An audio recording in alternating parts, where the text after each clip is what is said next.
Hey guys, welcome back. It is the calm before the storm. There are several different products coming out for review and several how-tos I'm working on.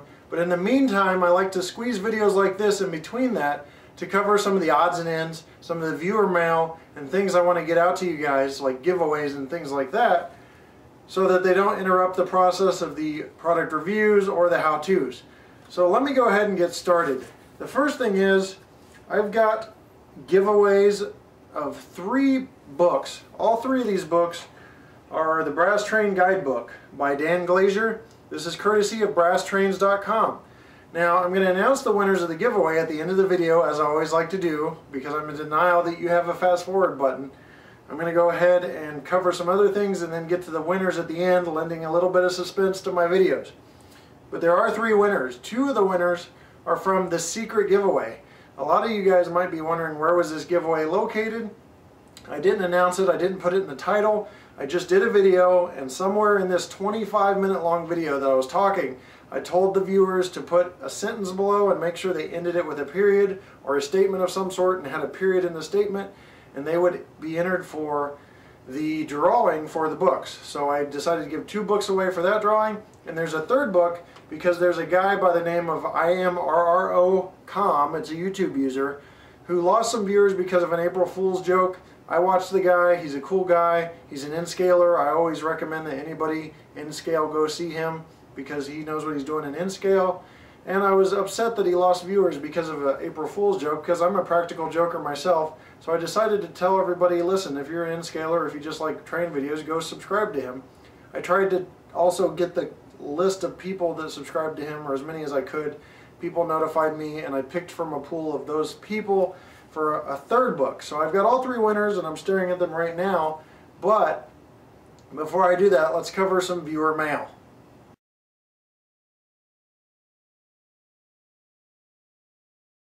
Okay, before I get into viewer mail, I just want to let several of you know that are always telling me not to worry about people's comments, that I don't consider viewer email and questions as haters. They're just asking questions. Some of them can be rude, but I still think they deserve an answer to their questions. So I've decided that I'm going to answer as many questions as I can, either in person or in video. So don't worry about me getting upset about some of these questions. I just want to get the answers out, make sure that I'm not hiding anything like some people think, and just air everything out so you've got an answer to the questions. So with that said, let's get to viewer mail. The first question is, do I work with model manufacturers? Do I work with some of the places I visit to do videos with you guys? And do I work with hobby shops?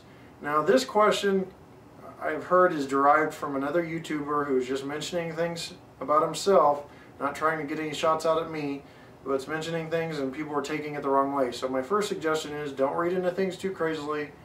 You don't have to contact me every time some YouTuber makes a comment. But yes, I do work with several people, and I have worked with several people in all 3 of those categories.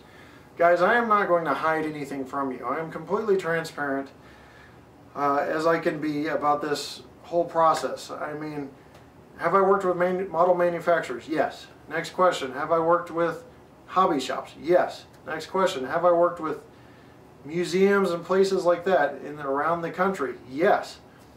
And a lot of these things give you benefits. A, there's a lot of modelers overseas that don't get to see things like the Portola Railroad Museum in California, and I worked with them to get the video out to you. Did I get a free train operating session in the process? Yes, I did. But I mentioned it way back in that video in 2009. I am completely transparent about what happens. And if it was a horrible museum with crap falling apart and my feet were falling through the floors of all these old cars, you would have heard about it. But it was a nice museum, and they had a lot of quality products. Matter of fact, UP trusts them to hold their DDA40X number 6936 sometimes, and other equipment down there. So they're a great museum. The Chicago Museum of Science and Industry, I worked with them to get a video out with you guys. Union Pacific and the Denver Post, I worked with them to get on a train that I wouldn't have normally been able to get on because it's usually reserved for writers. The VIP seating is reserved for writers from the previous year. So the Denver Post and Union Pacific, I worked with them together to get on that train to provide that video for you. So if it was a horrible trip, you would have heard about it, but it was a great trip. So it doesn't matter what companies or entities I work with, you're still going to get accurate results and accurate answers to some of your questions on whether they're good or bad. You know, hobby shops, yes, I've worked with Lagar Technologies several times, and other hobby shops around Spring Creek Model Trains. I collaborated with them to do that video, worked with them. Model manufacturers, worked with several of them to get products to you to review. So the answer is, have I worked with them? Yes. Anything they decide to give me or offer me free along the process, I let them know ahead of time, thanks, but it's not going to buy you a good review. Your actual business, your actual products, your actual experiences will give you a good or bad review. With that said, that answers that question. The next question is, am I going to keep all 21 Norfolk Southern Heritage units? I've made the decision to keep all 21 Norfolk Heritage units when they come in. 10 from Intermountain, 11 from Athearn. I say 21 because there's one 30th anniversary unit, so all 21 of those are going to have sound. All 21 I will be keeping. I had a few of you scared when I said I might get rid of them. I've changed my mind. I'm going to keep them. Another thing I mentioned was that the 5000th GEVO unit had its stickers removed and it was no longer a special paint job, so I may not keep that because I like keeping a collection of UP special paint jobs covering all the UP special paint jobs. But several YouTubers corrected me and said, guess what, there is a special paint job still on that. The stickers are still on there. I had misinformation, so thanks for correcting me, and I'll be keeping the Union Pacific 5000th GEVO from Overland Models. Speaking of Overland Models, just to inject real quick, I did just recently, just a couple days ago, buy these two C45 ACCTEs in Union Pacific, and I've got to do some work on the mechanics of them. Even though they're brand new, they had some issues. I don't know if they got jolted around or what, and then I'll send those off to Lagar Technologies to get DCC and sound.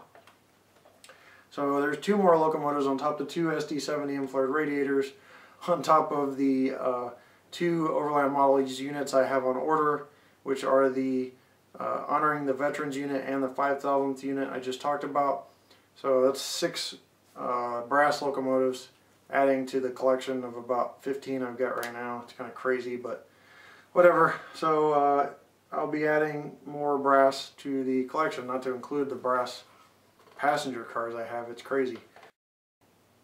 I think that about covers viewer mail.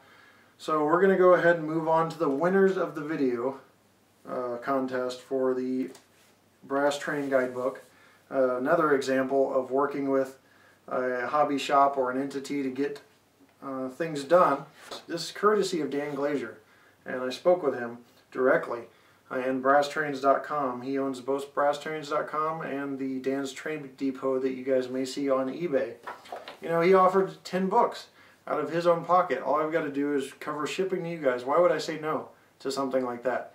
This was after I did the product review on the, or not the product review, but the company review on his company, and after I talked about the Overland Models flared radiators that I got from them. They offered me this.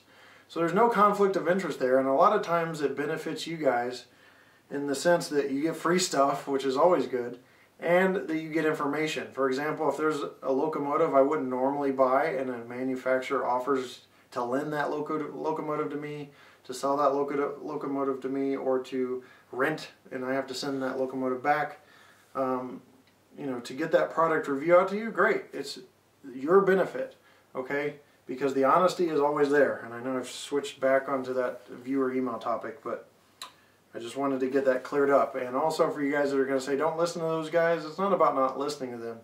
I just want to get the information out there. I'm not upset. It doesn't bother me. I just want to answer everybody's questions, because if I avoid questions like that, then it's going to look more shady and more suspicious. So it's just going to grow into a big old rumor snowball. And I don't want it to. I want to address people's questions. And I have no problems with whatever motives were behind that question to go ahead and answer that for you. Okay, now it's time for the winners of the giveaway.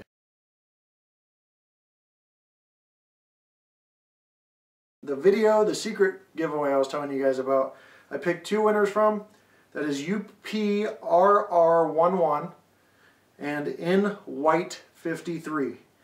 Okay, so those are the 2 winners for the Brass Train Guidebook. I need you guys to send me your message with your shipping information, and I will package this up and ship it out parcel post, which means 7 to 14 days to get to you guys. And the third winner from the IMRRO giveaway, you know, getting him back up to speed, was Randy Gelp. Now, two of these guys I kind of recognize. Randy Gelp, I think, comments, and I've talked to him a couple times. And NY53, don't quote me on this, but I believe he provides UP Big Boy updates because he's got like a guy that's got inside information on whether they're going to restore the Big Boy or not. So try to keep all these YouTubers separate in my head because I respond to 30, 40 emails a day.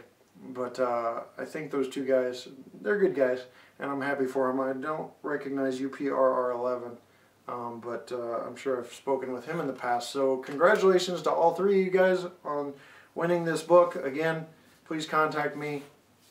I will ship it out media mail to you because I'm cheap and I got to spend more money on brass. You know, picking up two C45 ACCTEs at a time and two SD70M flared radiators at a time can really wreak havoc on your wallet, not to include all the Norfolk Southern Heritage Unit stuff coming in. So with that said, guys, I think we're about done with this video. I want to thank you for your time. Congratulations to the winner. As always, thanks for watching, and we will see you next time right here on my channel.